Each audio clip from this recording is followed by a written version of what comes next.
We're recording. We're here with Lana Lee. How are you doing today, Lana? I'm good. How are you? I'm good. I've noticed you doing some data analysis of dating and statistics and dating apps.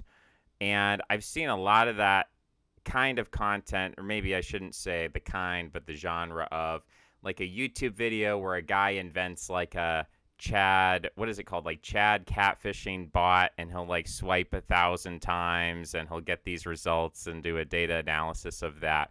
But I haven't seen a lot of that from a female perspective. Maybe that's just because I'm not following enough women. I'm not talking to enough women about it. No, Um, I don't think that's that's not very female coded thing to do. I don't think it's that interesting also to a woman. Yeah. Yeah. I yeah. don't know. I I I don't think women like it is really interesting seeing who like because I'm just writing, like especially initially I was just writing. But then the stuff that I was putting out, I was just realizing that the ratio of men versus women that found my writing interesting was like it was like slanted, very slanted. Like there are women that enjoy it, but it's more it's like probably I wish I had data, but it's more like probably 20%. It's mostly men that engage with like my hot takes and my data. Like and I have like somewhat of a sense of why, but um yeah, it is very interesting. Also like doing that kind of collection process for data is very tedious and pretty boring. And I think there's a lot that can be said about the female perspective that you can do just from like looking at studies and uh like personal experience. So but like the first article that I came out with was exporting my Hinge data, which is very long, very long. Like since I've been using the app since like 2015, like since it launched, so it's been like almost 10 years at this point. So I have like 9 years of data to analyze, and it has like over 3,000 matches. I think over 20,000, tens of thousands of profiles that I've said yes or no on. Um, and then also like matches and match rates and all of that. So it's been very interesting, like filtering through that and seeing the trends over the years. So I like found a lot, even though it is somewhat limited in the data that they give you. Like there's no data in the data set about like what the ages or the occupations or the ethnicities or there's no data about the person, but there is data about like what I did. So that's what I analyzed in like the first piece that I put out. Yeah, I notice there's sort of a trend with men of like looks maxing and red pill pickup artistry where there's this concept of you have to ask 100 women out and you have to just get mass, and it's kind of like salesman tactics. There's a lot of overlap between those two genres of writing, like how to win a sale, how to win a woman. And I don't see a lot of that. Although I feel like I'm seeing more um, feedback from or kind of stories or articles from women saying like, if you want to find a good partner, you have to have like mass, you have to have quantity, you have to date a lot of people, and if you don't do that, you're kind of kneecapping yourself, and you're not, you need to see what's out there. So maybe that this sort of general trend of like what is female coded, what is male coded, there's an aspect of feminism, I think, that sees male behaviors as something to be coveted or something to be assimilated into, maybe not as a requirement, but as like, see, women can do this. Like we could also be pickup artists. We could also be, red pilled or whatever. And sometimes that produces some strange paradoxes.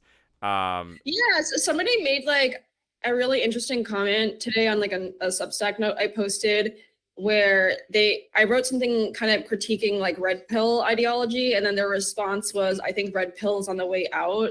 And I'm like, okay, what do you think is the next thing? Like Andrew Tate? He's like, no, I think Andrew Tate's on his way out, but like I think the next thing probably will be like reconciling red pill ideology with like sort of traditional feminist ideology. And like and I thought that was super interesting. And I was like thinking how I could explore that, because I think like I think like the basic message, like I like the basic message that I want to put out with my work is it's like I think fundamentally trying to be like trying to be as not unwarranted, like to be not excessively judgmental unless it's very much warranted. Like certain things are obviously actually bad, but I think like I see this female side of behavior, and I think a lot of female behavior is bad. Like it's stupid, and it like just in different ways than men are stupid. But a lot of like, and like women will call each other out for being stupid. Also, like I think men don't see like what women are posting in these like are we dating the same guy Facebook groups, which I've been on like for years now, and some of what they post, like women will tell other women, like, this is really dumb. This is why like women get a bad rap. Like, you know, stuff like I mean, I'm just trying to think, like some girl being like, my like I'm having trouble with my bills and I've been dating this guy for a month and like he's not offering me to help me with them. Like, should I be mad or something? I mean, that's a kind of more of an extreme example, but like a lot of women are like rightfully calling her out, being like, you're deluded. This is really stupid. Like, like like he's not obligated to help you financially. And I know there's like a genre of female coaching that is sort of like dark feminine. It's sort of like, oh, well, if men are going to use us for sex, then we're going to use men for money. And like that's not at all like where I think that like the discourse should go. Like I think like where I like what I want to do is to make like a middle ground that's based in like describing reality and what's actually happening, and then being able to give like my unique viewpoint as a woman that's been dating in New York for like practically a decade and like been single for most of it or almost all of it, honestly. And very, very, very actively dating. And like being able to like give that perspective from like a more analytical and not bitter viewpoint. Because I think a lot of the people that talk online are very bitter. And I think it's just a self-selecting group of people that are very loud online for a reason. But there's not as much from people where they're like, like we all have to, like, in order to get what we want out of any situation, including dating, we have to like both be able to be like, I don't like this.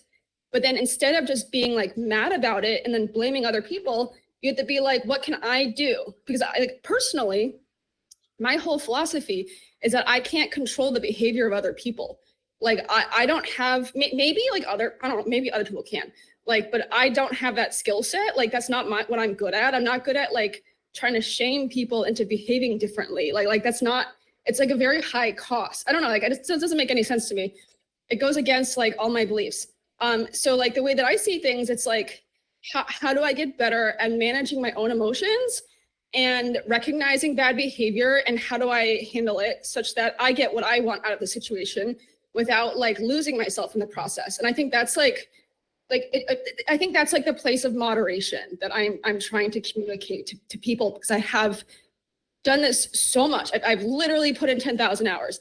So like, and I also think about things way too hard. So I was like, this is like this Substack is a way for me to sort of like have an outlet, because I like do really like writing, and I have a very, I think, a unique viewpoint that not everyone has on this topic.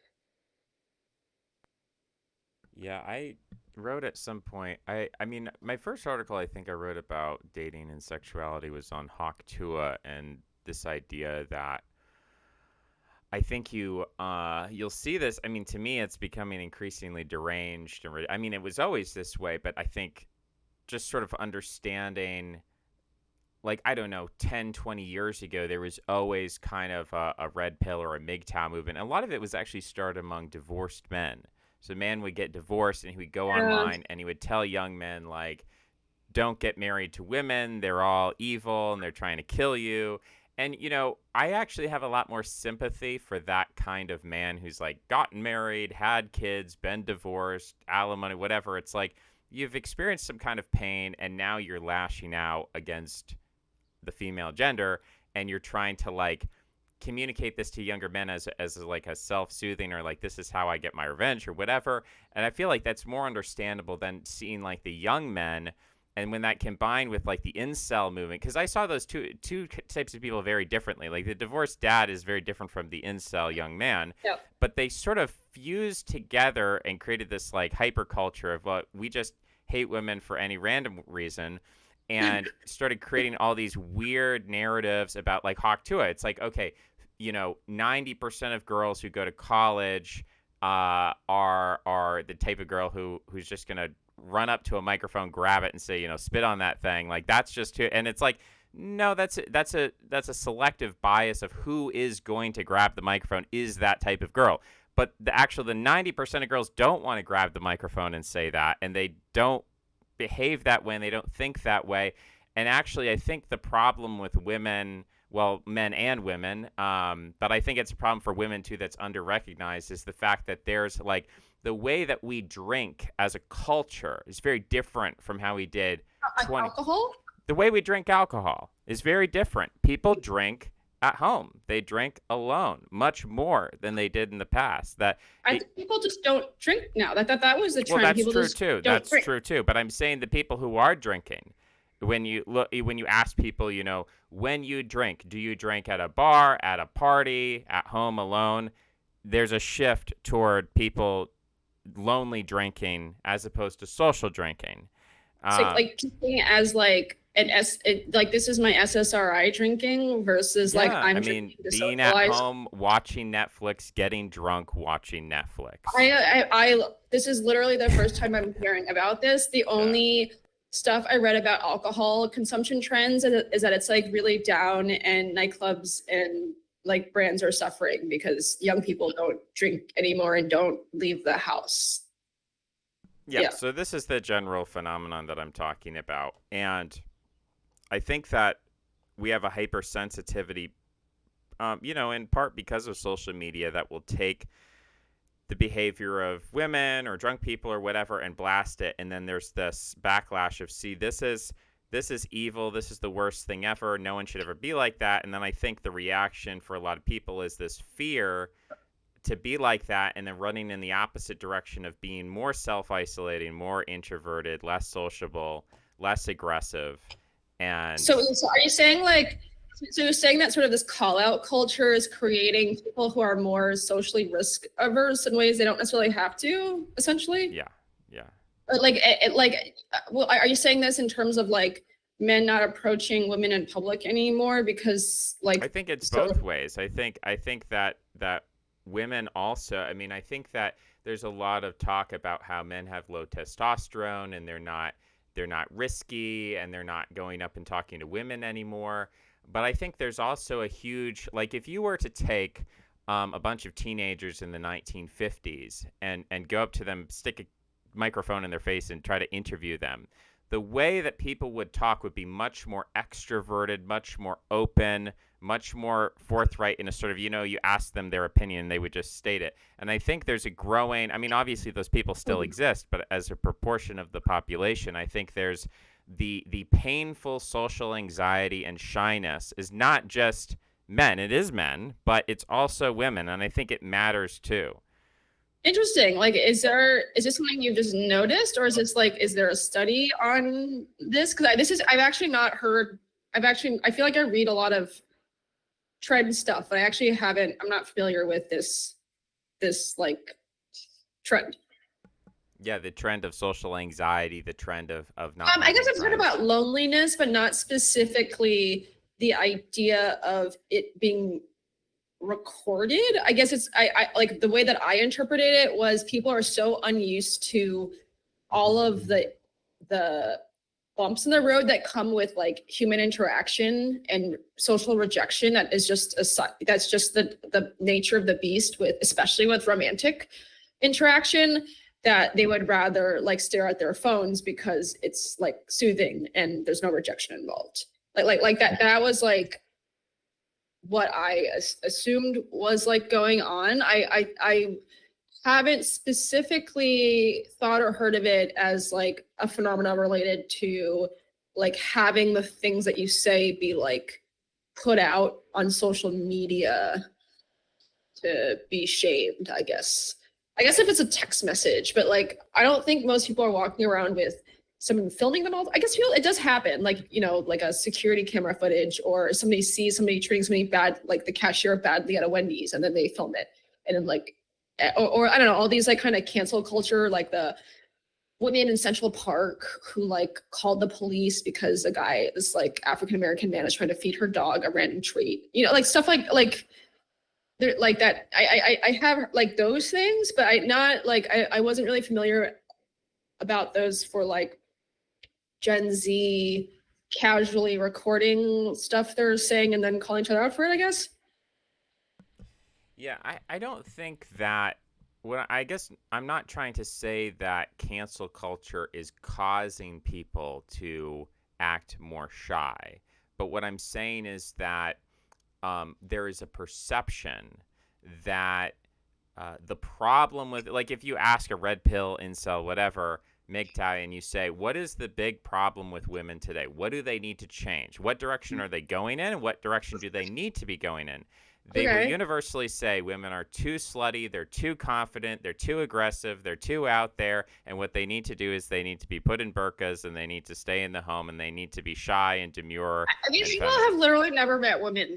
Like they literally have not met women. That's the only thing I can. I don't know. I feel like it's not really that productive to discuss from that perspective, because my impression about when they talk about things, I'm like, your only experience of women is like TikTok hoes. I don't like. You're not like have. When was the last like?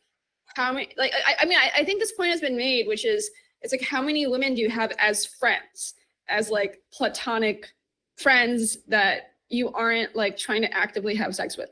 Like if they just knew real life women, like it just is absurd. Like that's just not what most women are actually doing or like.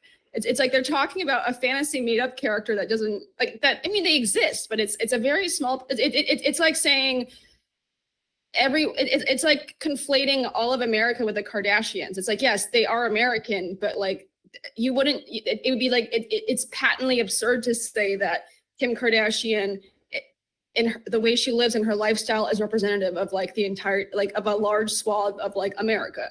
Like yes, people like try to do their hair like hers or have the same like handbag, but like that's not this. It's not the same. Like I don't. Yeah, like I like it's like they're talking about these fantasy characters. Yeah, I'm not like convinced that they've talked to humans before.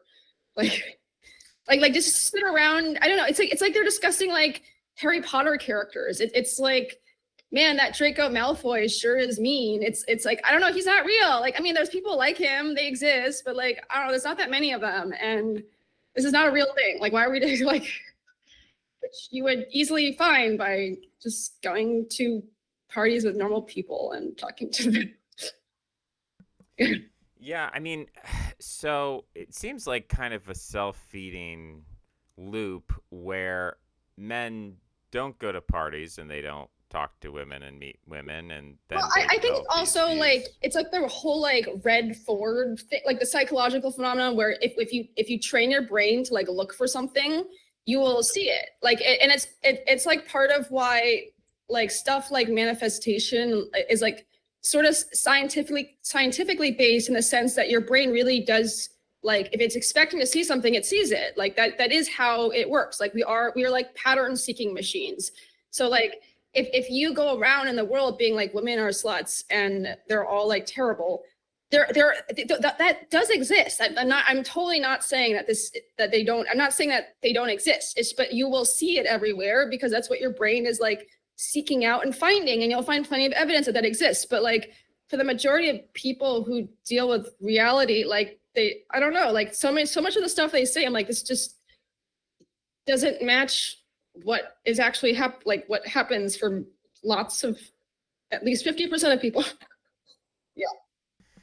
Yeah, so it's a persistent myth, and it seems to be kind of getting worse. I mean, I don't maybe there'll be a point at which there's some kind of pushback, but I almost think that it's very difficult. I mean, I have this problem a lot with conspiracy theories, Mhm. which is the idea that there's this group of people, and they want to hurt you, and I think that kind of a lot of men's view on women resembles a conspiracy theory in that respect. It's like women want to hurt men; they're kind of Oh, sadistic creatures. I heard this, I read this about this recently, which I thought was so fascinating, is that narcissism is actually highly correlated with being a conspiracy theorist, which is because it's basically like it's a because a person who's a conspiracy theorist is basically like, I'm so special that I see this truth that no one else sees. It's like a very self like affirming kind of like, I know better than everyone else sort of viewpoint. um I think it feels good. I mean, I think this is like, I think it's fundamentally, it's sort of like women saying trying to think of like the right analogy, like it's sort of like woke people being like, everyone's trying to oppress me. I mean, it's literally what that is. It's literally like woke people being like, everyone is trying to oppress me being X, Y, and Z. It's exact same thing. It's like, I think that everyone is thinking and out to get me. It's like the same. It's like the liberals are like, I have a conspiracy theory. I mean, like I want to be clear that I don't think that there's like, I think that a lot of the things we're talking about are real, probably just not quite to the degree in which they say, but they're not based in like nothing. Like in the same way that I think you posted like that Epstein didn't kill himself. It's like that theory is not based in nothing. There are like facts that like contribute to that being like a plausible conspiracy theory. But like if you look at all of the pieces, it's like, okay, well, like even though these facts like fit that, a lot of the important ones don't. So like, you know, but yeah, the same thing with like a conspiracy theory, or like, oh yeah, it's sort of like it's a, I think being like, I think part of the issue too is that there's much more, there's like status, there's like social status in being a victim. So if you, and also there's social status in like having unique knowledge that other people don't have. So if you're able to say, I know better than you, and I know more about this than you, and I have this unique knowledge, and also I'm a victim, and victimhood is being like elevated, being like, if people feel bad for you, you get like positive affirmation, and you get like told you're really brave for being a victim. Then if we as a culture reward that, then it makes, people find, people needs, I mean, like people need status in some way. Like it's whether you get it from a healthy place or an unhealthy place, you know like you can get it from a healthy place by like, doing advocacy work for, other victims, and like trying to improve systems. But you can also get it from like making up stuff and like being like, everyone feels sorry for me, like like it's not like it's not an obviously, it's neither necessarily good or bad. It's like kind of, but people need that in their life, whether that's through being like somebody's best friend, somebody's girlfriend, being the leader of a community organization, whether that's being a Substack author, whether that's, people need to find a sense of importance somehow. And then some people just have like unhealthy ways of achieving that's all. Yeah, I mean that makes sense to me. I think there's an interesting study I saw on the Black Death that came out, and it was looking at what was the genetic impact. And you'd expect like, okay, well, people with better immune systems are going to survive the disease. One of the things they tested was correlates with education. Were educated people more likely to survive? And that didn't seem to be the case. One of the things that they did find was that genetics associated with extroversion were selected for.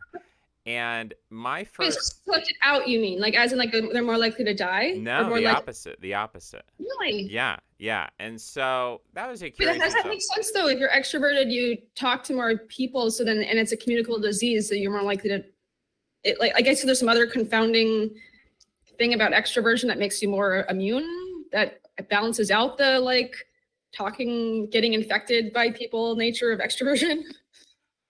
because there's also like there's like certain diseases, not rabies, oh, toxoplasma gondii.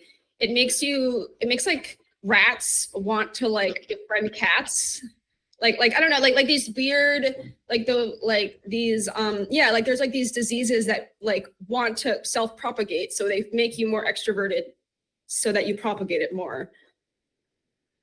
Yeah, I mean, I mean, this is just one study, right? So, I mean, take it with a grain of salt. But uh, my hypothesis is that people, like the co-founder or the, I guess the comorbidity, it's not being extrovert is not a disease, but there's an underlying there are underlying causal factors that make people both extroverted and also improve immune function. And there are a lot of, I mean, I think on the, like, so maybe you could talk about a genetic source that impacts both of those traits. But I think there's pretty good evidence that improving a person's health generally makes people simultaneously more extroverted and also improves immune function. So getting sunlight, as opposed to like having Uh, vitamin D deficiency. And so, my I guess my theory is that there's kind of a general factor of health, and that people who are just generally healthy tended to have stronger immune systems and were more extroverted at the oh, same time. okay, interesting. I'm like curious how would they measure extroversion though from like genetic records, or like I don't know, graves, because they don't have like social scientists in like that era like recording like people doing self-assessments being like, this feudal peasant is like sees friends 3 times a week and not 1 time a week, not dead. Like maybe like the extroverted gene peasants back then. Yeah, I don't know. I really I don't. Yeah, I've Neither of reached us the are experts on this, yeah, but I've reached the limit of my knowledge on the topic. Yeah. so yeah, I guess um, one of the things the nuance pill talks about is height, and this idea that there is a chatopoly where you have to be above 6 foot tall, and now Tinder is introducing these height filters, and this is going to lead to mass genocide of people under 5'11". And I so it's interesting because I think there is some genetic evidence or to show that there is positive selection for height for males, but there's negative selection for height for females. So actually, being a shorter female is associated with higher fertility than being a taller female. Oh, And, interesting. and so Yeah. the Well, net result of that. so I did a little research on this. It was actually kind of depressing. I mean, I don't think I fully read the nuance pill thing. I just read like a little bit of it where I basically took away that like it was like fertility rates for by height, and basically unless you were like freakishly tall or short, you're fine. Which to me sounded about right. Um, but like I did some research because I wrote a piece on height being like a form of like status signaling and women being attracted partly for status, like not even because they themselves wanted it so bad, but because other women wanted it in a partner, so therefore that partner is like socially approved by other women, which makes the woman feel like she like won a contest. Like, and I 100% like I don't know, like I feel like everyone people, I don't know, like it's just part of being human. Like you want to have things that other people admire you for having. If other people want the thing that you have, it makes you feel better about yourself. It makes like it's like whether that's like something seemingly stupid or not. So I was actually going into this wanting to write that this is stupid because height actually has almost no effect on relationship happiness. And then I was doing a little bit of research. Granted, I only spent like a day doing this, but like there's actually several studies, unfortunately, that show that I really didn't like this, that like women who are in relationships with taller men actually are a bit happier and healthier. And in addition to them earning more, but I forget if the core, like, I don't think, I don't remember what the methodology was in those in terms of like teasing out correlation and causation. But like, regardless, without making any statement about like whether one causes the other or not, like it in the studies that I found, it actually is like taller men are actually correlated with like better health outcomes, better, more happy. I don't know, more happy. I was depressing. I was like, oh, it's a little. I don't know. I find that a little depressing when you're like, I'm not entirely irrational. This sucks. Like, because like I don't really want that to be true. Because like as a singular human unit, like it's not. I don't personally value it that much. I feel like it might be more of like a Caucasian woman thing. Like I have a thesis about this, but I don't have any data to back up that. Like, I mean, I have heard male friends say this, that like white women care more on average. I don't know if this is true. This is just like other people's impressions, but like I don't know. I'm short. Like as long as they're like taller than I am, and it's really easy to be tall. It's really easy to be taller than I am. I'm 5'4", so like there's just really few men that are shorter than me. Just like really few. So like it's not even a problem I really encounter. Like I think yeah, like at least 2 inches, 3 inches, and I'm like, oh okay, like not my like I just care about like it's like a bonus if they're taller, but like I care about other traits like a lot more personally. But yeah, like I think these sorts of things are, you know, like if you're talking, it's very different talking about them as population level preferences or traits versus like individually as a one person, like how I feel. They're like very different conversations. Yeah, I was looking at some data on decathlon winners, which is it's a 10 event athletic competition. So you're throwing stuff and you're running and you're swimming and you're doing all these things. And I think one of the shortest, because there's been every country has a champion, so you can look through a list of 60, 100 champions or whatever. And I think the shortest that I found was like 5'11", and the tallest was like 6'7". So when you actually measure athletic ability, not specifically, not just one task, but you measure Generalized yeah, ability. yeah. So it turns out that like gymnastics, obviously they have to be short. right, Like it's right. center of gravity. Yeah. So I mean that's kind of the reality, is that in terms of bigger people are faster and stronger. So if you want to select for the fastest, strongest person, they're probably going to be above 5'11". There's all kinds of exceptions and stuff, but statistics are what they are. And yeah, there's maybe some evolutionary basis for people wanting to have fast, strong partners. I think there's probably also, it's interesting you bring up like racial or cultural differences in dating preferences. And I think that there are some men. So we could I don't know how much we could or should talk about it, but there is a white male Asian female pairing that has a lot of scrutiny focused on it, more more than a lot of other pairings. I mean, you do get people critical of white women with black men, but that's kind of it's sort of impolite to talk about. Yeah. And it's more the people who are the most able to speak about that within maybe some like political correctness is black women, who are sort of saying these men are being brainwashed by the culture to reject us, and this is a problem. But yeah, I see that I see that cultural discourse going on, and I kind of bring that up. I mean, there's a lot of things I could get your take on that, but the point I wanted to make was that I think there are there's kind of a divide among men, between men who sort of want, going back to like the red pill MGTOW thing, people who want submissive women, feminine women. And there's a lot of, we could also talk about sort of age gap discourse, men who want women who are much younger than them.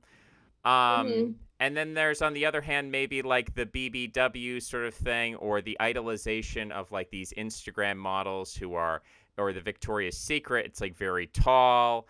Or even the dominatrix, I guess, would be sort of the ultimate, extreme of that.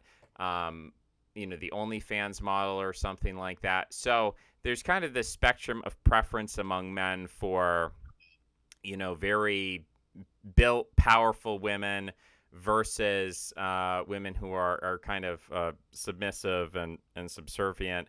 There's also like a fetishization of like autistic women. I don't even know if that's real or if it's just a Is that meme, but it's real? yeah. I do think it's easier to be an awkward woman, 100%. Like, I'm so happy for that as an awkward woman who's still a bit awkward, but way less awkward than I used to be. But like, I 100% notice that people like I think in some ways focusing my appearance is a way to like not have to work on my on being or like a way to like kind of smooth out the fact that I'm not as good socially. Because yeah, people just cut you way more of a break. It's just way easier. People see like you saying weird stuff as like kind of quirky or charming instead of like horrific. Like you know, it's like life is just easier. So like it's yeah.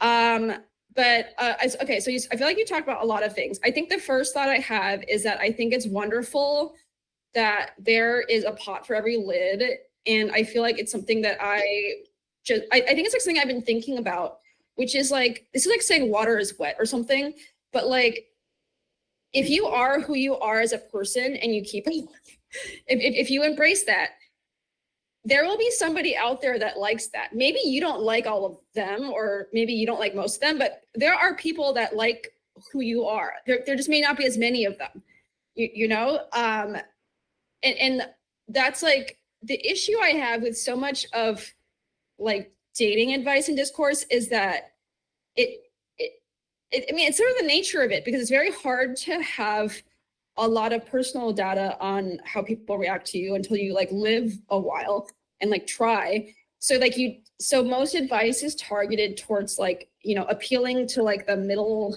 50% of people. And there's so many people that don't follow that. Like, you know, women that are overweight, there are men that like overweight women, you know, like there's just not as many of them.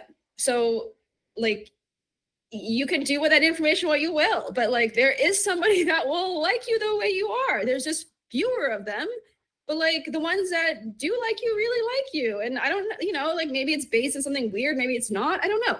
Like you have to kind of figure that out on your own.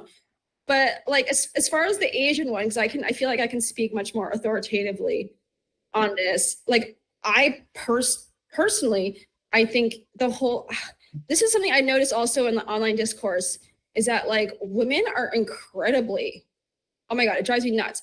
They're like incredibly like upset about men who only date who exclusively or mostly date Asian women.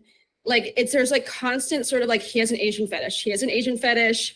Don't date him. He has an Asian fetish from both like white and Asian women.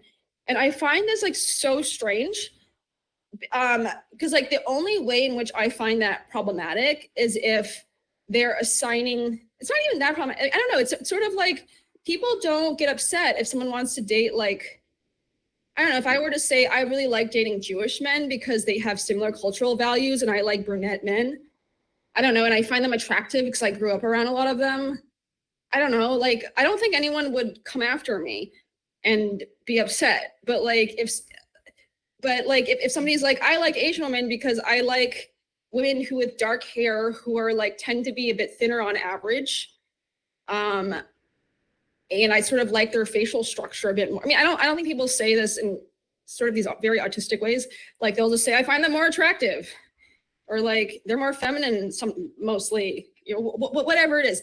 Like I just don't have an issue with it. I think like what I have found over the years personally is that I like when I hear a guy has an Asian fetish, I'm more like, oh, good. Like I know that I'm his type, because like I think the issue as an Asian woman more often is that I'm not necessarily everyone's type. So like I don't really want to date a guy if he like isn't that attracted to Asian women. Like it doesn't feel I don't feel like I won something by making some guy who never dates Asian women date me. I don't know. Like I mean like no, I think like my most serious boyfriend, he actually had never dated an Asian woman before, and I figured this out. We had been dating for a while, and then I was like, "You've never had bubble tea?" And he was like, "No, I've never tried it before." And I was like, "Oh my god, you have never dated an Asian woman?" And then he was like, no, I haven't. And then after me, he only dated Asian women. I was married to Asian women. So like clearly I flipped him. It's obviously that was me. But yeah, like I don't like, I want to feel comfortable that like, I don't think it's like objective. I mean, in the same way that I tend to weirdly be attracted to men who are blonde. I don't know. I think there's a lot of like sexual imprinting that happens for all of us, where a lot of times the person or the archetype that we're attracted to is very much related to what we wanted and couldn't get as children. So in the same way that, like, you know, women who had not great relationships with their dads can sometimes struggle in romantic relationships. Like, I think a lot of times men who like had a crush on like the blonde cheerleader at school that wouldn't give them the time of day, they tend to seek that out in adulthood because they want that validation of like getting the thing that they couldn't get as like a child. And I think that my first crush from like third grade was this guy in my school who was like blonde and sort of athletic and a jock.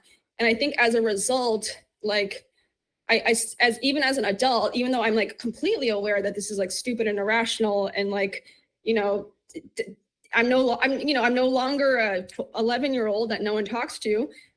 You never totally leave that behind, and like it's and you know, it's not like, I don't think it's something I have to work on because it's not leading to like bad life outcomes, but like, you know, I'm just attracted to that, and I don't think anyone's going to be like, that's disgusting and fetishizing that you keep dating blonde men and that you find like blonde men with broad shoulders attractive, you know, like, so as long as like, yeah, I see it as more like, oh good, I'm their type, they're going to find me attractive, because a lot of men don't, which is fine. Like, I'm not everyone's type.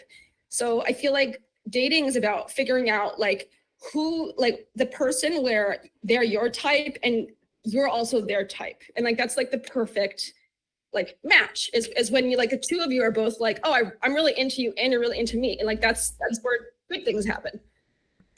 You know, I don't necessarily understand the psychological motivation behind people who are judgmental in this way. Um, but I assume my assumption is that white women are upset, and that the Asian women who are parroting those kind of narratives about, yeah, if you know, you're fetishizing somebody, um, I almost see that as trying to gain social status within a system that's being defined by white women. Um, Yeah. that's my perception. I mean, I do feel like the term Asian fetish, I over the years have heard come more from Asian women. I I think the thing is that there are men who, like, I have a male friend who is like, will 100% and like very proudly admit that he has an Asian fetish. He calls himself like an egg, like white on the outside, yellow on the inside, and like, but where was I going with this? Um, no, I don't see it as like a white woman thing. I think like the instinct behind it is that you don't, it's more that you don't like the reason why it can feel uncomfortable is because this idea that you're being valued for something that is more about making you a symbol in somebody's, it's like dehumanizing basically. It's more like somebody only dating you because, I'm trying to think of the right example. I'm not gonna come up with the right example, but like it's like, yeah, it's basically like it's about like not feeling objectified basically. Sorry, like this siren. Um, yeah, it's more about like not feeling like somebody is appreciating you for who you are on the inside as a person, and like them having like painful or uncomfortable or unflattering stereotypes that they're pursuing, like assuming that you're submissive, or that that you're not gonna like give them a hard time or be much more agreeable in sort of like a not a good way, like um but like I personally don't ever worry about that because if you talk to me for 2 seconds, like, you know, like I don't know, like I am who I am. So if you're looking for a certain personality trait that's whatever that is, it's not like I fit that particularly well, except for I don't think I code as like very stereotypically Asian in lots of the ways that I think and speak. I don't know, like I don't know, I really am like I like food and I like I mean that's all girls though, like food and travel. Anyway, but like yeah, so I don't I think it would be a stretch. Like to me that always reads as you just find me physically attractive. And because like that's been my experience. I've never felt objectified like by a white man who mostly dated Asian or mostly or only dated Asian women. Like I don't know. I feel like I'm pretty sensitive to things. Like you have to be like to survive in this world. You have to be like very sensitive to like being used or like people's ulterior motives as a woman all the time, like in order to like just get through life. So like I feel like I would have like had this thought already in my head where I'm like, this person doesn't like me for who I am. It's something else. And I personally I don't get that feeling. So I'm just like I don't understand the moral panic. I'm just like this person likes the way I look. It's like I don't know like they really like short haired. They really like not very tall brunettes who are like aren't too fit. Like and I fall into that look, you know. So that's generally been true. So I don't feel like uncomfortable about it in that way.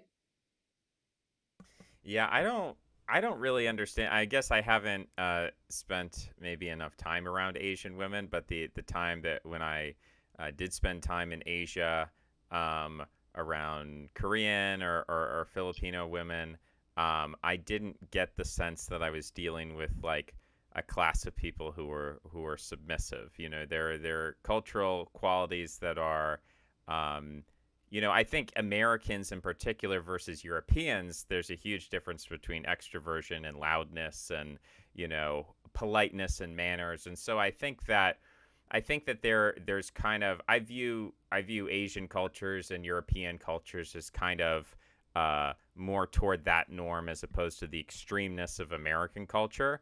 But in terms of the relationship dynamic of getting to know somebody and talking to somebody that somehow you're going to be in a relationship with an Asian woman, she's going to walk all over you. I think that what I do find is that again, when Americans look at different cultures, or white Americans in particular look at different cultures and then say, all these people are this way, I think they're neglecting to look at their own culture as an extreme culture. Like particularly, I think white women have some extreme qualities about them, and other people Are like really bad at that though. Like I think everyone is bad. Like as humans, we are bad at understanding what is weird about ourselves because to us it's normal.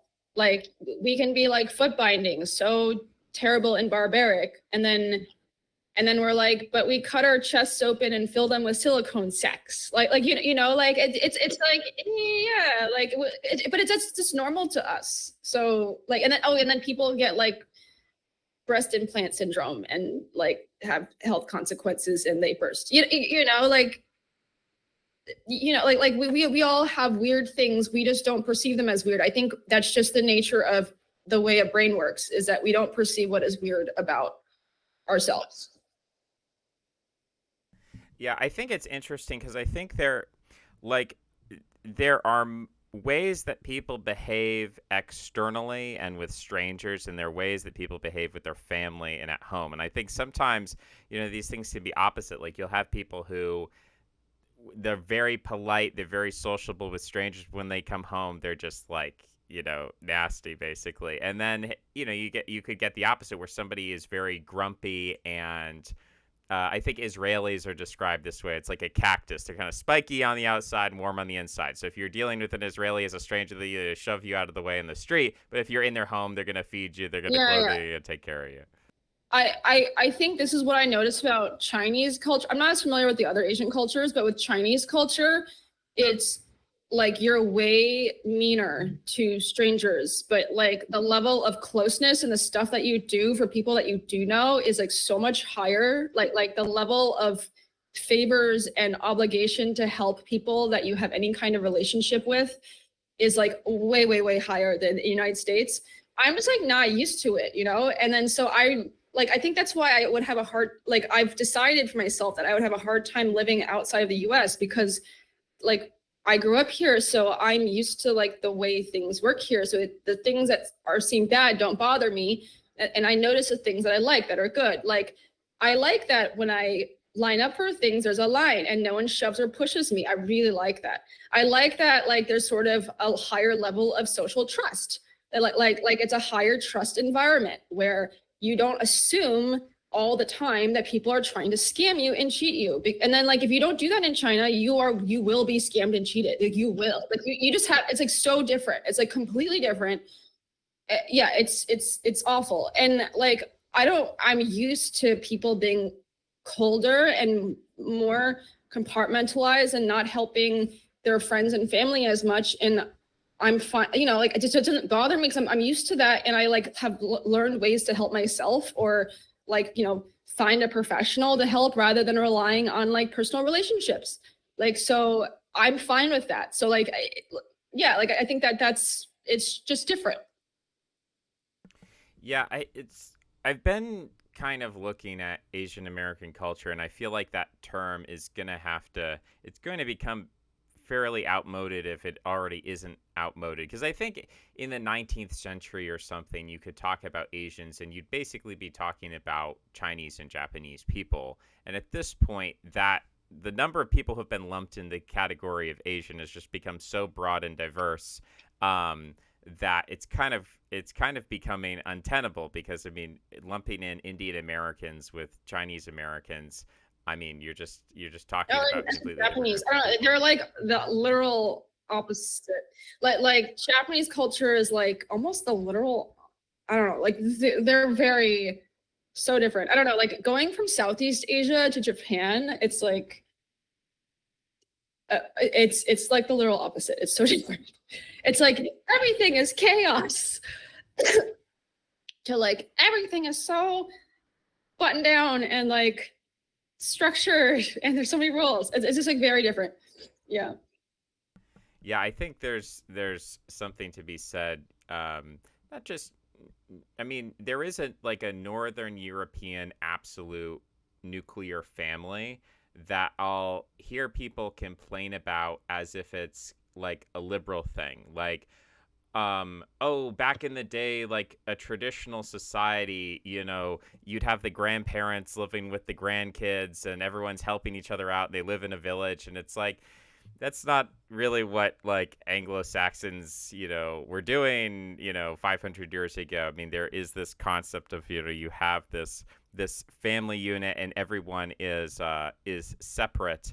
And that precedes American culture, but American culture kind of took that further because now it's like we're taking the absolute family unit and now we're getting in a wagon and we're going on the Oregon Trail and we're gonna like start a farm in the middle of Wisconsin that's just has like nobody for miles and miles and miles. So then you really get like it's not just that you have a nuclear family that's autonomous within a village, but it's like you're autonomous in the sense of like there's no one within a 50-mile radius sort of thing. So that level of autonomy and individualism that you find, I I see a lot of critique coming at that as if it's like a polarized thing, as if it's an ideological thing.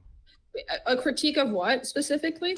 Like atomization, like we're too atomized. We're Oh, not yeah. supporting families. If people would just live in their parents' basement and be okay with like getting, like, for instance, women wanting men to move out of their mother's house, like that expectation Right. economically presents hardship in a sense. It's more difficult to do that than if you just had an intergenerational family. And so that critique is like, oh, the reason why people aren't having kids and society's falling apart is because we become too atomized. It's like, well, actually, that expectation's been there for a long time. And that was the reason why people didn't get married until they were 28 or 26 for men and women, 100, 200 years ago. That was normal for people to wait to get married because of those economic expectations. But there's like there's kind Yeah, of yeah. that Like the really internal. interesting thing about the fertility stats that I thought was really fascinating is that a lot of the drop is because of a lot of the drop in fertility is attributed to the drop in teen births. It's a lot of it's because of that. I mean, a big port, not all of it, but a big portion of it is because teens are no longer having children, which I don't think. I think extraordinarily few people would say that a teenager having having a child is like a good thing. Um, and yeah, and then women who are older, it's just biologically harder. So you can't really make up the other side if it's like a curve over time. There's just like less people. But yeah, I do think a lot of the discussion around like nuclear families and the I mean there's a trade-off. Like there's always a trade-off with like individualism. I mean, I grew up here, so I very much am a fan of individualism and taking care of yourself, but also it's not always realistic, and like there's trade-offs, and like one of the trade-offs is like stuff like needing to save enough money for yourself so that you don't, because there's no expectation, there's not a cultural expectation that your children will necessarily like be your full-time caretakers. Like my parents are full-time caretakers for their parents. um you know and like there's a trade-off. And then also stuff like this whole thing about um needing to pay for a lot of childcare. If say like if your parent if you I don't know, like a lot of the debate doesn't make sense if there were an assumption that during your prime earning years, like between the ages of like 25 and 45, you're working, and if the expectation was that your parents or their grandparents would be doing childcare from like 50 to 65, or like if that were the practice, and then you lived in a community where people like took care of each other's kids, like it just sort of solves that problem. I mean, I don't know. I haven't had children, so I don't like I can't speak to all of the ways in which that could work or doesn't actually work in reality. But like, yeah, like if it was expected that you would be making money and working from 25 to 45, but then you'd have kids, and then your parents would take care of the kids, that like you wouldn't really have to have this entire huge conversation about like having to pay for really expensive childcare, or if the government. Also, there's other ways that this gets handled, like the government is paying for free childcare, or there's paid leave. They all have trade-offs, obviously, but yeah, I think like the individualism thing, it's like I think people in the US, it would be kind of weird if you were expected to just stop working. Yeah, like everything, like if the expectation were that your parents would take care of your children, then you have to help your parents financially. And then there's an exchange there. So if you don't want to do that exchange, you have to figure out another solution, basically. But in China, it's like super common for children to live with their grandparents up until like 7, 8, like for the early life, and the parents just to work in a whole other on the other side of the country, like out in like the boonies. They would have kids, and then the grandparents just raises the kids until the kid is like old enough to like help out in the restaurant in Shanghai that they started, or something like that's just much more common. And then I one of my friends is Chinese, and then that's how she was raised, and I was like, did you resent your parents for not raising you from when you're a baby until like 7? And then she was like, no, like they always explained to me that my parents were doing like a really good, important thing. And, like, so, and then I loved my grandma. So like it wasn't traumatic, or she didn't feel abandoned at all. And then she saw them during like Spring Festival and stuff. So yeah, it seemed like it turned out fine. So yeah, I just feel like certain things just really, in my head, really make more sense. But again, I don't know. I haven't had children. Maybe I don't know if I'll have children. Like it's kind of like we'll see, TBD. So like yeah, I can't speak to all the ins and outs of exactly how it could or should work. Yeah, I think that there are some changes that are going on in terms of like how close parents are expected to be to their children, I've seen a lot of, I've talked to women before who have said that basically Northern European culture in particular is quasi abusive or neglectful because there is this distance and there is this coldness, and the way you resolve that and you overcome that is through introducing all of this intimacy. And that is that is a critique that I've seen like internally within America, because you have a lot of different cultures coming together and then kind of discussing, which one is good, which one is bad, and what do we prefer. And so there's been a lot of critique over, I think, the last century or two, going from the Victorian era into the 20th century. A lot of psychologists, you got a Freudian school and all these schools of parenting that came up and said, if you really want to give your child the best chance and the best possibility, you have to play them baby Einstein, and you have to provide them with all of these things and give them this attention.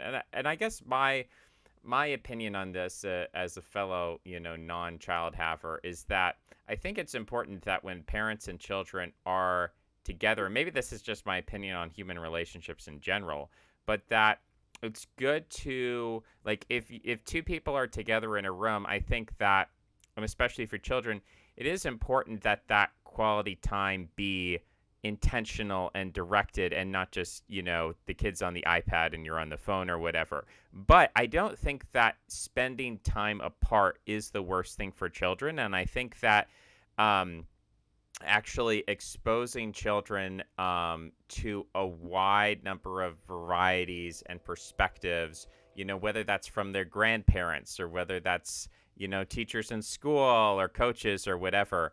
Yeah, I don't see that model of parenting as necessarily being abusive. And I think, I would be much more suspect of, like, okay, yes, I'm around my parents 24/7, but the time that we spend together is acrimonious and passive aggressive, and the angsty teenager is kind of grunting, and the Yeah, parents I don't are. know. I also have thoughts about this. I just don't feel like I'm like this is an. I definitely have opinions. I just don't think they're based in like a lot of research. But like I know a dog is not a child. Like let me first make that clear. A dog is not a human child. But like I was always like very confused by people where they're like, you cannot leave a dog alone for more than like 3 hours. It's abusive. It's terrible. You should have your dog taken away. And it's like, it's an animal. Like, I don't know. Like, I think there's a lot of shaming around how people parent children and dogs. And I don't know. I'm just sort of like, I don't know. Like, we have to learn to be independent. I think my parents also left me alone in my room so I could surf the internet a lot because I was like very good at, I'm very like self-regulated. Like I always did my homework on my own, and like I was hard on myself for getting good grades. I'd be like, oh my God, I only got a 96. This is terrible. My mom would be like, it's fine. Like good. It's like an A. I'm like, no, it's an A minus. It should have been like a 98. And like I was that, like it was like the reverse conversation. So, and I even asked my parents, I'm like, why did you not like tiger parent me? And then they're like, their answer was like so horrible. They were like, they're basically like, you seem too emotionally fragile. They're basically, we didn't want you to kill yourself, so we tried to like give you a break because you just seem too fragile. And we like, where if we put more pressure on you, you just like fall apart. So they're probably right, to be honest. So like, but yeah, it was just funny. So yeah, this guy left me alone. I don't know. I had my issues, but eventually I, you know, am a functioning adult. So, so I don't know. Like I sort of, I don't know. Also, like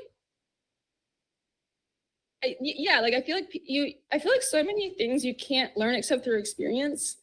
And like, so you can't protect people from all their mistakes or from pain or from, I don't know. Like, I just have like certain theories about how things are. Like, I think it's been psychological. Oh, okay. So like, I think one thing, it's been shown over and over again in psychology studies, and okay, so like the way that psychologists treat OCD and phobias, Like this is super well documented. This is like, I think OCD and phobias are like one of the most, like one of the conditions that actually is very successfully treated with like I think there's so many other conditions that psychology is like not very good at doing, like the, but like it's been shown over and over again, it's very, the way that you treat somebody who has like an irrational fear is you expose them in small amounts over time to that fear, and then they learn that it's like their nervous system learns that it's okay, that they're not going to die when they see a spider, like the spider's not going to kill them, it's they learn.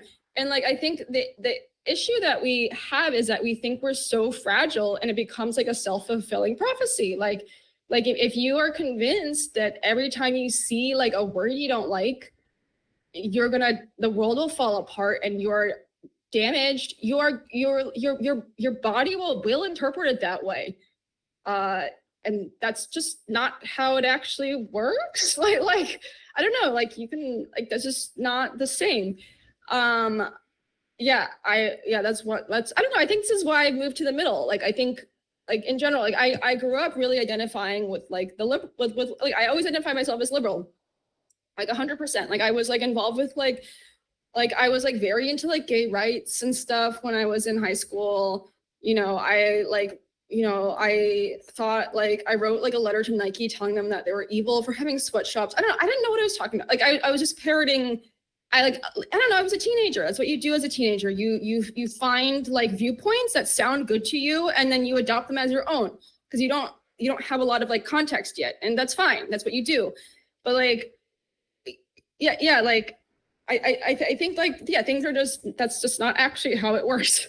Like and then I think a lot of like the whole like I'm a victim things hurt, like trigger warning. I don't know. I'm just like, it doesn't actually, this doesn't actually help you. If it actually hurts, like it like actively hurts people to like try to avoid all things that upset them. Like you literally get more like that's literally the recipe for how you get more upset by something. Like it's very different than avoiding somebody that rapes you. Like if you're like, this person rapes people, you should avoid that person. But like avoiding the word, that doesn't help. Like that's not like, yeah. Yeah, I mean, there's been a lot of studies out recently on beliefs and happiness, and I think one of the hypotheses that I have is that some people believe that being strong is good, and so they try to act tough, and those people tend to be happier. And there are some people who believe that being vulnerable is good, and then they try to act vulnerable, and then they feel bad. And so I think there's a kind of a I think there's all right. So yeah, I think there's a fake it till you make it aspect with happiness, where if people believe that it is virtuous to feel bad, then you can kind of psyop yourself into feeling bad. And so yeah, if the object is to prevent people from making themselves feel bad, then emphasizing the moral virtue of victimhood does cause people to become unhappy. Now, obviously, if in an extreme enough situation, if there's some terrible injustice that's being done and you need to bring attention to that in order to resolve it, in order to solve the problem, then there's a practical issue there. And so I guess it's kind of an empirical question of like, I know, it's I think this is just the way culture is. It corrects and then it overcorrects, and then once it overcorrects, then people are like, this is bad, and then it goes back to the middle. I think there was like a book on this, basically like every 20 years we go from like one cycle to the next cycle. So like you'll have like 20 good years, and then you'll have like 20 crazy years, and then people are like, no, it's too extreme, and then it's like 20 good years, and then it's like, oh no, we gotta like push things to the other side. I forget the name of the book, but yeah, it basically like maps out all like the good, bad, like chaos, order. Anyway, so like we're all just trapped in a giant cycle. yeah. I don't know, we can't do anything about it. It's just yeah. Yeah, I mean, I think there's a point to religion as giving people a sense of where they are in the world. So if you're to go back in religious history, you'd find people who believe in certain doctrines. You know, you go to a certain place, you do a certain ritual. Does it mean that you are the master of your environment? I mean, for most people, that has never been the case, and they've been painfully aware of the fact that, you know, there's a caste system, there's a hierarchy. You're not at the top. You do what you're told, and life is very limited.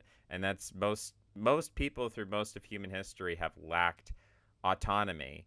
And so I don't think the condition that we live in today is novel in that respect, but I do think that there is a certain sense of authority, comfort, that comes with understanding the system and why it is, and having a sense of stability. Like, I think people are, most people are subs in the sense of they are actually comfortable, you know, submitting to a Oh system of yeah. laws. No, And the problem yeah. is when it's changing too radically too quickly and there's uncertainty and people don't feel like they can rely upon it. It's like everybody wants the daddy dom, but nobody wants the daddy dom to reject them and leave them and abandon them. And I think that's what people feel in relation to authority, is that the government or the church or whoever the authority is has kind of abandoned them, is not being paternalistic enough.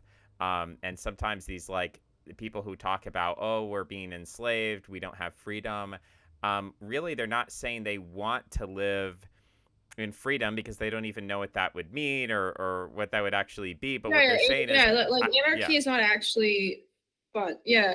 I no no I like I have like a positive view of religion. You know, obviously let me say the obvious. Like religion has done lots of bad things, but like I think especially growing up, especially in my like early in my 20 my early my late teens to like mid 20s, I really I think I was like was very emotionally tumultuous. I had like really bad anxiety for a long time. Um, and I really envied people that I really like kind of I think I really felt I really understood intellectually how much better I would feel if I had a religion and if I had grown up with a religion and just accepted it. I like I think so many things about the way that I live my life don't make any sense for most people. Like I don't think people should be I don't know. I think it's like I don't think people should be like me. I have no aspirations to be a role model. I don't want people to live the life that I have lived.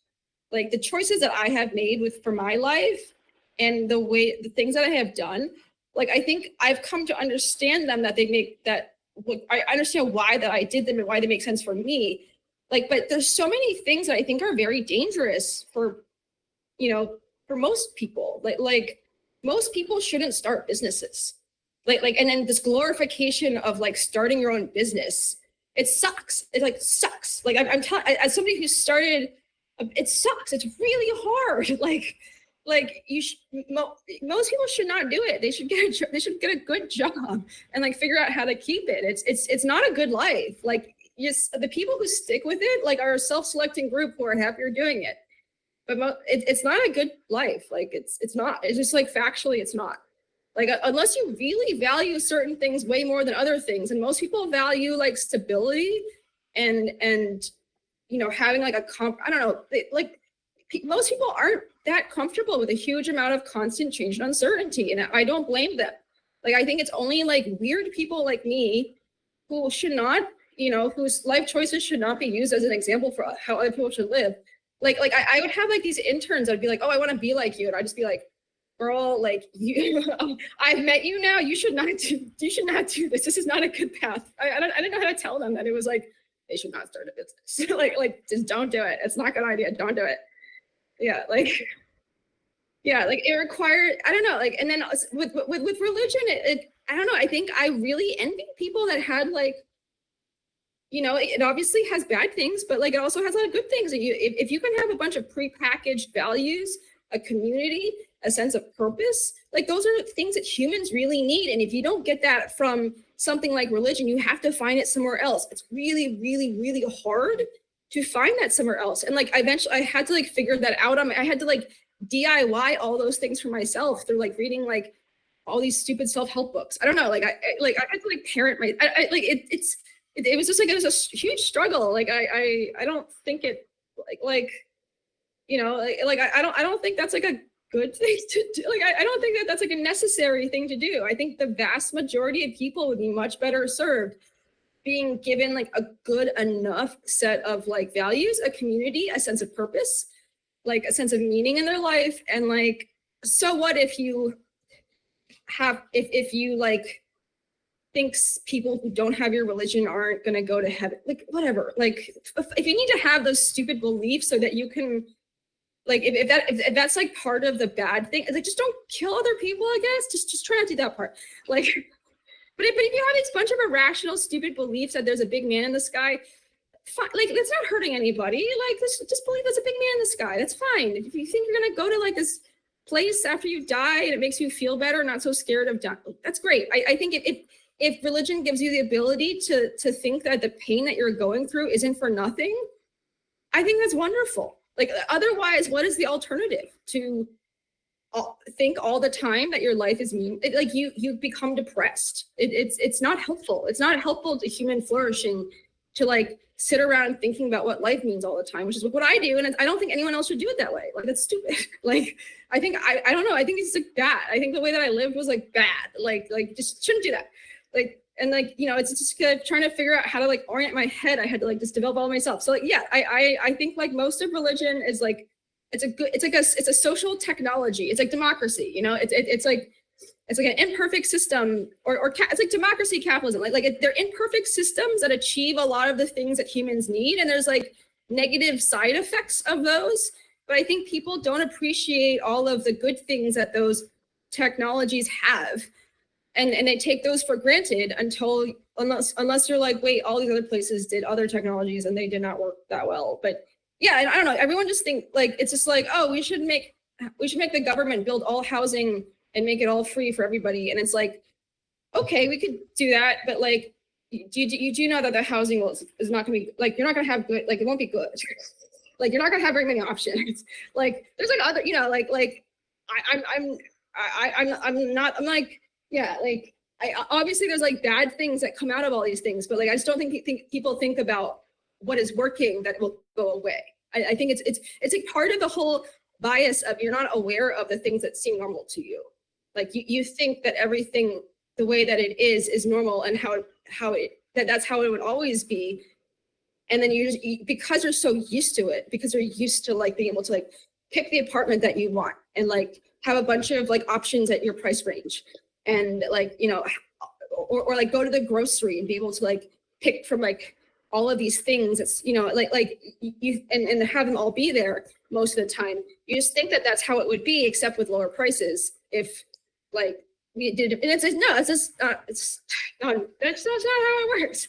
So yeah, like I just think there's like not a sense of trade-offs, I think a lot of times with decisions. Well, it is difficult to the grass is always greener on the other side, right? So Yeah. um I think that's why we have to try to get empirical. We have to try to look at the big picture rather than anecdotally kind of, you know, hating what the food that is put in front of you and wishing it was something else, versus, you know, trying to put things in perspective and see what I don't know, the options are. It's like I think yeah, a lot of people. There's this essay I was starting to read, and it was about starting a bit. It was like, you know, the sort of person who says like, oh, you know, my dream is I'd love to own a coffee shop. And Yes, I love that. I just reposted that today. It's like yeah, so good. yeah, So good. So good. And I wrote like a really long like Substack note when I reposted it about being a food writer and how people don't think about what it means to be a food writer. Cause like I was a food writer, like not, you know, I didn't do it full time, but I was like a student, but I freelanced, I interned for like a pretty famous food blog. I like I had a food blog. I like I know a lot of people that are like famous now. And like, it's actually not that fun. You don't think about it. You don't think about all the, like what it actually is made up of. Yeah. yeah. I think that that's my general critique of when people say like, oh, if only all the women were like this, and if only our culture would change in this way, then we'd solve all the problems. It's like, well, you're not seeing all the hidden things that would happen if we did radically change everything. Then we'd have a new set of problems that you would then be, and you'd say, oh, why did this happen? It's like, Right. well, it's because you Yeah, wanted. that's a 20-year swing Yeah, issue. yeah, Yeah, yeah. Like you never, yeah, you never see all of the hidden thing. Like you shouldn't assume that fixing all the bad things will, the things that you don't like won't. Yeah, you're just not. Yeah, it's a lot of things. I think people are also incentivized to be unhappy. It's like politicians don't get elected by saying things are pretty good, guys. Like let's just keep the good things and like tweak these. That's not a very compelling message. You get elected by speaking to people's like fears and stuff. So yeah, I don't know. They're not really. It's if you yeah you have to like. I don't know if it's like that marketing thing where you sell people the like you sell them you sell them the thing they think they want, but then you give them what they actually need. So if all politics was like, oh, I'm going to tell you what you want to hear, but once I get into power, I'm just going to do the thing I actually know that like should actually be done. Um, yeah, I don't know. Then you couldn't get really, I don't know. Yeah. And anyway, I, I, I can't say as, I think we're reaching the limits of my thoughts there. Yeah. well, I know you said you had about 15 more minutes, and we've taken that. So I think we covered a lot of things about dating and culture and people's perception of the world and your perception. I was very grateful that you could come in and spend some time in my office today in my living room, and we could chat about some of these things. I Yep. do. At some point we can discuss digital nomadism, I guess. Yeah. I don't. I mean, I guess we could do that. Maybe. I mean, if you Maybe don't you want to talk can about it, it's fine. Yeah. you can interview me on that. Yeah. But yeah, I wanna make sure you have the last word. If there's anything you want to plug or shout out or give previews into what you're working on, I'll give you the floor. Yeah, nothing really. I'm just like, yeah, I think I'm just having a lot of more fun with sort of Substack social media recently. So I've just been like writing a lot more notes rather than posts because I think it's like I post on Instagram stories, but I never post to my feed. It sort of feels like that, where like really, I really like this like low stakes hot takes versus like having to publish a thing and worry about people unsubscribing and like making sure it's like monetized correctly. It's nice just to like throw thoughts out. And also, yeah, I feel like I've like suddenly, as of the last day, I've become less offended by people hating me. It's been great. I'm like, oh my god, it's so free. I'm so not offended. I love this. Anyway, so yeah, I guess you can just see my evolution there. All right. Debating. Anyway, but yes, I look forward to talking to you again in the future. It's been really fun. Cool. Thank you so much, Lana. I'll talk to you soon. All right, bye. Take care. Bye bye.